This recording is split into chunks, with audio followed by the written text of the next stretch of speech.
Vayikach Esav Esnoshav.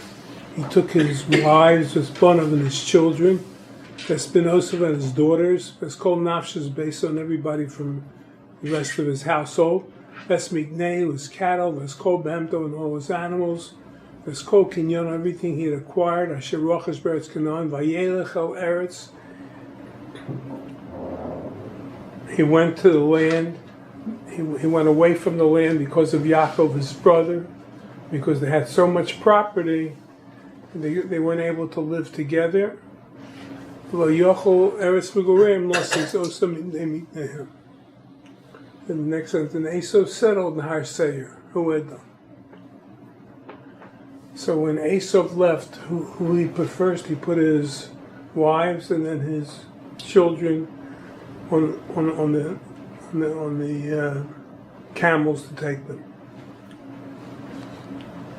If you take a look at last week's Parsha, Rashi points this out, not here, but there.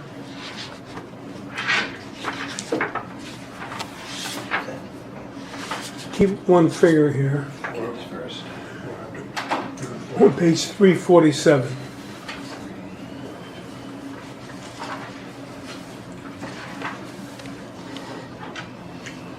And Yaakov got up, sentence 17, Yaakov got up and he carried his sons and his wives on the donkeys. So who did he take first? Sons and then wives. Esau did wives, then sons. Take a look at Rashi.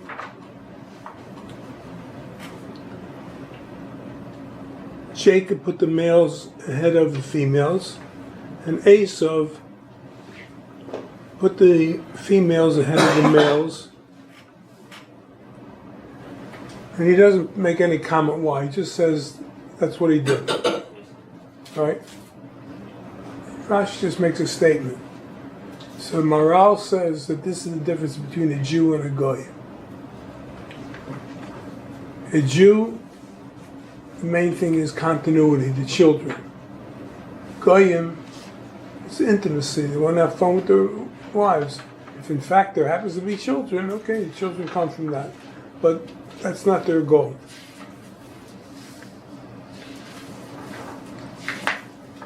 Not only is it, I think, totally unacceptable intellectually in Torah, but it's wrong in reading the Rashi. He didn't read the Rashi correctly. So let's tell you why I don't think it's correct.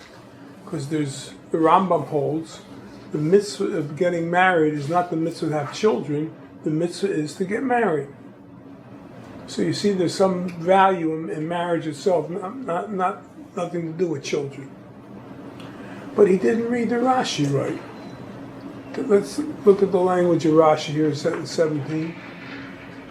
Jacob put, what did the sentence say first? What did the sentence say that Jacob put first?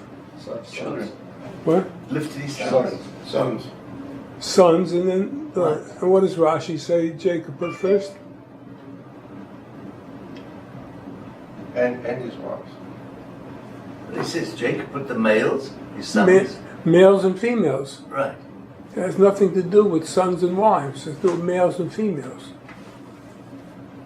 He's saying exactly the opposite of the Maral. How can you say a pshat that Rashi is saying that by a Jew, what's more important is his sons, and then, so let Rashi just say that Yaakov put sons first. He doesn't say Yaakov put sons first, he put males first. Isn't the assumption that they're the sons? But why should Rashi change from the words in the sentence? Right? So there must be something about males that are different than sons. What does a person want from his sons? What's your goal for you? You don't have any sons. To grow up independent. Okay. Very rich. To what? Very rich. Very Jewish. All of the above. In other words, to be independent. To carve out new territory. What about for his daughter? What's your goal for your daughter? She should marry well. Marry a decent young man. Not that she should be independent. That she was dependent on you. Now she should be dependent, but the person she marries should be a quality person. Today even today? Especially today. Yeah, for sure today. Because weddings,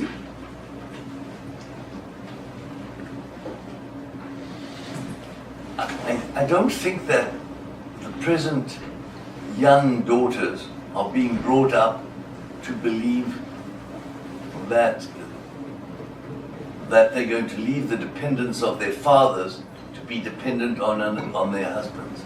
That is not the goal. I have 3 daughters.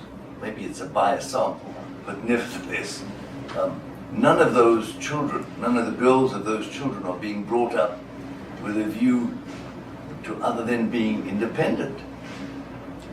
Yes, to get married, yes, to have family, yes, all the other things, but that's part of the tragedy today, that marriages don't last that long. And therefore the girl very often has to be able to fend for herself. That's part of the tragedy. But in a healthy situation, if you could find that she would marry a decent boy, then you don't have to worry about that. You know, eventually when the kids grow up, she has an education, she'll be able to do something with the education. But when the kids are young, we want to take care of her children. Yaakov, that's what Rashi's saying. Yaakov is moving from his father-in-law's house in Paddan Aram, Lavan's house. He's moving back to Israel. Israel is a country that Jacob is his father Isaac lives in Hebron, and it's really, but the country is a foreign country. It's Eretz Canaan. It's run by the Canaanites, right? His father has a pocket in Hebron of himself. So what does he want? He's trying to build a nation. He wants that his children should create infrastructure. That there should be a society that has a Jewish value system that he needs his sons for. Esav, on the other hand, is leaving his father's land and going to Eretz Har Seir, which is where he lives anyway. He has already a base over there. He's not interested in it's already has his name on it, except now he was a summer home, and now he wants to make his whole base of operations there. So he wants to have his wives to connect to the society, to be connected to the society that's there, and therefore he puts his daughters first. That's what Rashi's saying. When you need to create new infrastructure, then you need your sons. When you need to connect to the contemporary society, you need your daughters. In fact, there's a story in this week's Parsha. Dinah goes out. What does she leave? She goes out to see the daughters of the land. How they dress, what are the latest styles. That interests a girl, and therefore when she sees how they dress, she'll know what kind of clothes to make herself feel comfortable, and to buy for her children that they should feel comfortable. That's the goal of an Esav. That's the goal of Esav. That's what Rashi's saying. So differentiating between sons and males, the implication is that the males, as it were, are the future of the society. Right. I'm sure that's what Rashi's saying. And therefore, but of course, there's a mitzvah to get married and to have a great relationship with your wife. I don't know what he's talking about. I'm so surprised. But anyway, it's not what Rashi says. Rashi certainly, instead of just saying he put instead of saying he put sons before wives and wives before sons, he should have said he switched to males and females. And this is a contemporary problem with us too. You know, that what are we trying to do here in America? What are we trying to do over here? Are we trying to create a society, a place that your children will feel secure and they can feel comfortable? Or are we just trying to hold on to what we have? The society in America is very warm and very loving and welcomes us. Society in South America is one generation closer to Judaism than in America. Why? Because in South America, it was a Catholic country. They didn't want a Jewish boy at home. So the community there was relatively safe. The Goyim don't want any Jews. You're not going to marry it's not that, even if you want to marry a Catholic girl, she doesn't want to marry you.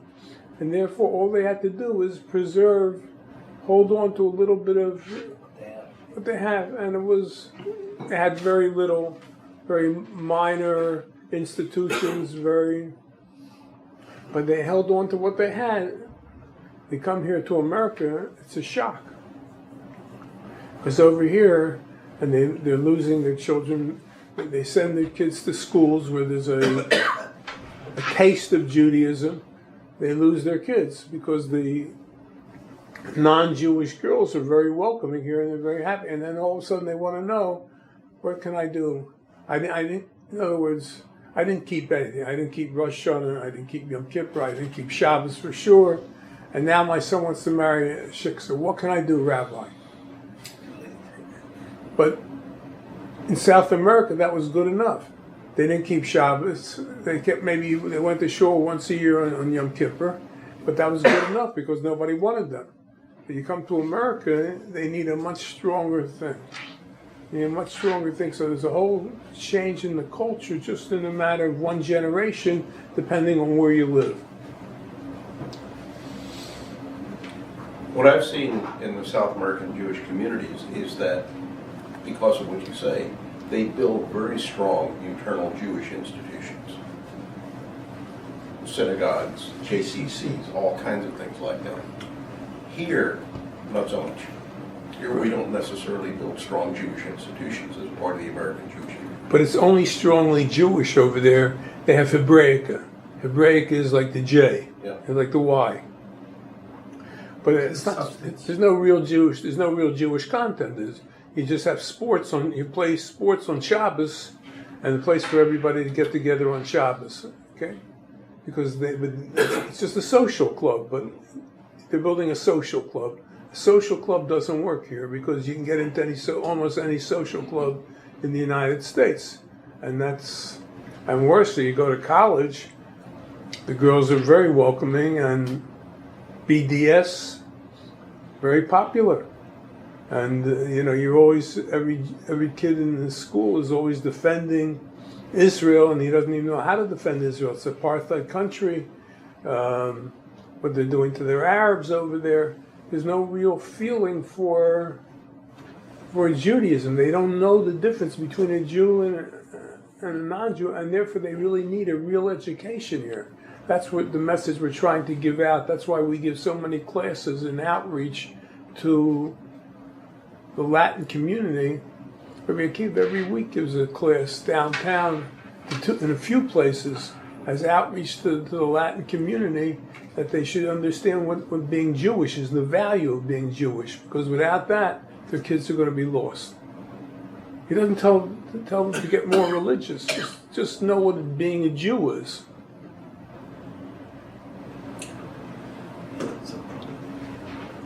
So now I want to say another fascinating thing here. And let's go back to last week's Parsha.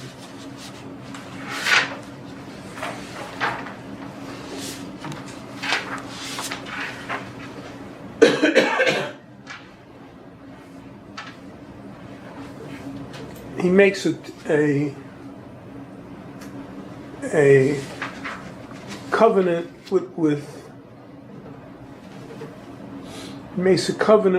Lavan. When he leaves Lavan's house and Lavan chases him, he makes a covenant.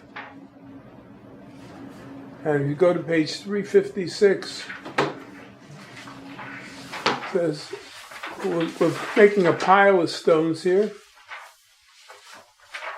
I'm not allowed to cross it, and you're not allowed to cross it to do evil. They made a covenant, a pile of stones, that they won't do anything to harm the other one. He created total separation. Why was Yaakov so insistent on creating a total separation?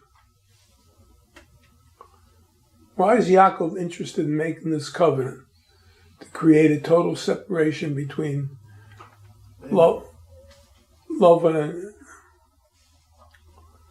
Yaakov is deathly afraid of, in a healthy family, your children are closer to their mom's relatives, the cousins on the mother's side, or the cousins on the father's side?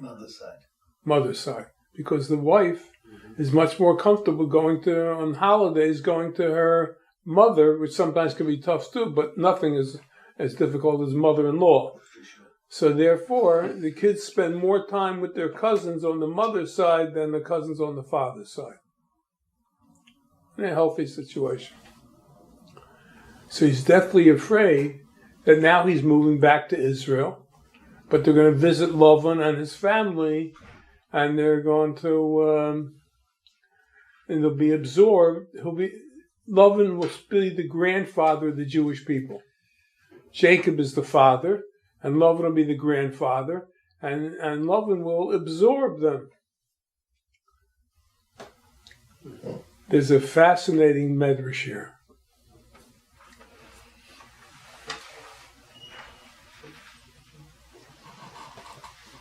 I'm trying to think the pasuk that the medrash says it on.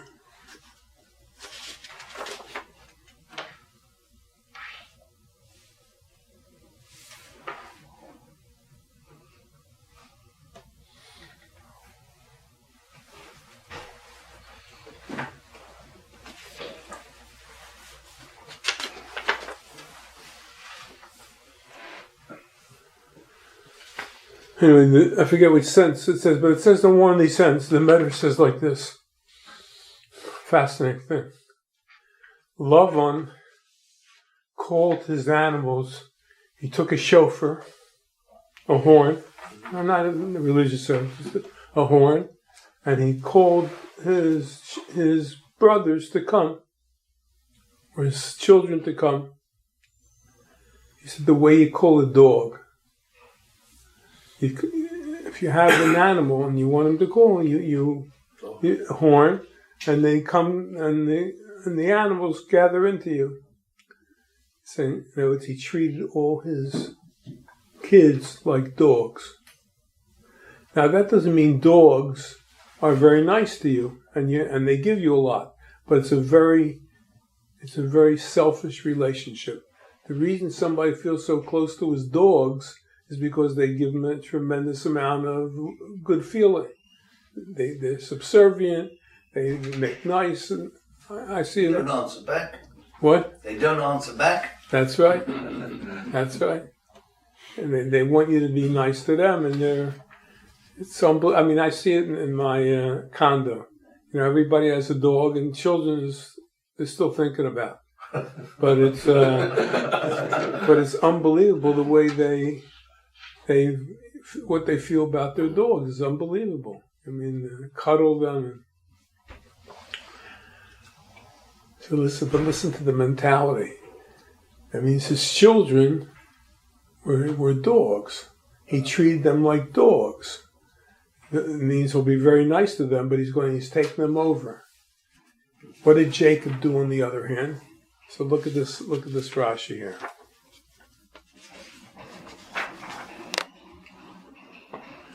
Go to 354, sentence 46. It's on page 355. And Jacob said to his brothers, who were his brothers?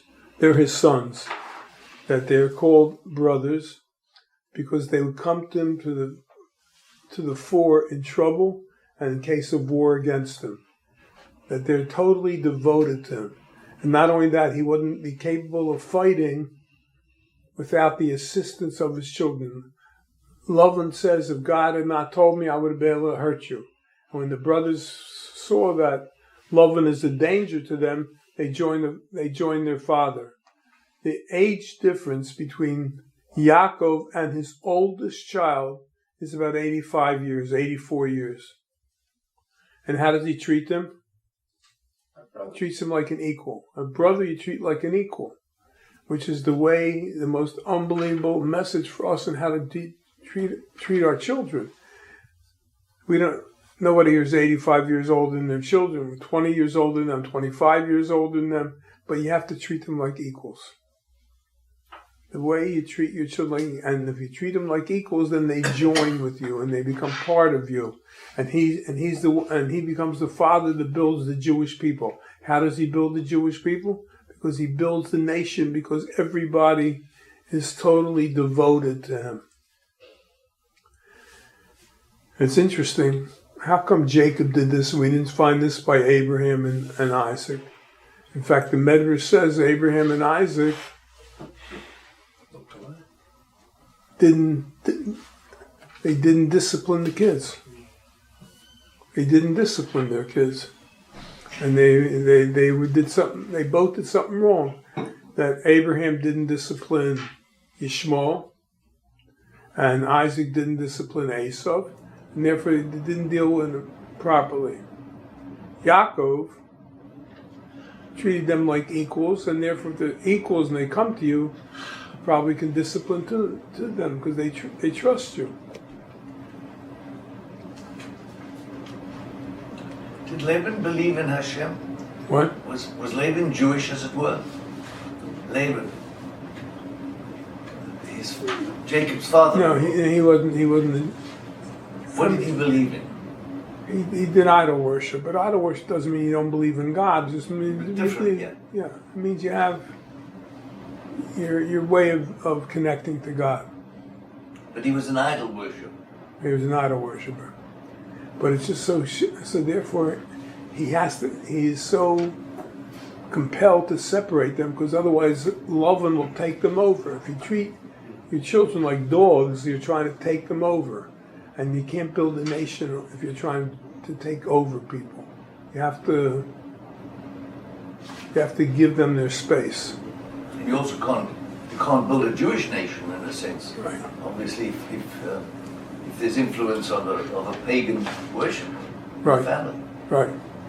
who has power. Right. And therefore that's what they're trying to do. And therefore there's a huge takeaway for us there. We have to learn how to deal with our children. We have to treat them like equals.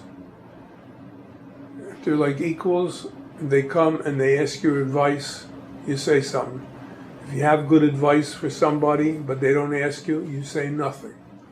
There's no advice and even when they come and ask you, you tell them, listen, I'm telling you my perspective, but I want you to do what you want, because it gives a person a feeling of confidence in himself that you trust in his judgments, what to do. And it's a very, very important lesson for all of us in bringing up our kids. And the way Rashi puts it in Chumash is that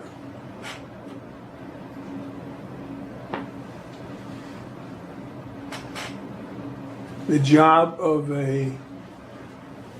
Moshe Rabbeinu, a leader of the Jewish people, was to treat them like he's the mother, that he weaned them, he conceived them. He didn't conceive them, and he didn't give birth to them, but he's being told that he should be a nursing mother.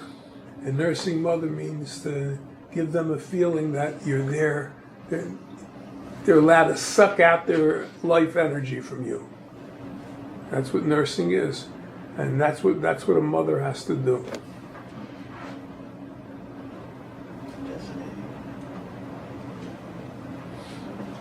Can we handle this? Which means when a child comes and starts saying to you, "Oh, that's stupid, Pop. It's ridiculous what you're saying." And you consider yourself a very, very well disciplined, and you don't smack him across the. And he said, "Listen, I'm your father. You can't talk to me like that." That's the wrong reaction. You never say that. A child can say whatever they want to a father. Rashi says, even if they want to curse you and stone you, not to kill you, stone you, but to injure you, you say nothing. You say nothing. How are they going to learn it? You'll send them to Jewish schools to learn Jewish values. They'll grow up, they'll get a little smarter. They'll learn, but you never give your child a feeling that he's done something wrong to you. He can't do anything wrong to you. Anything he does, you accept.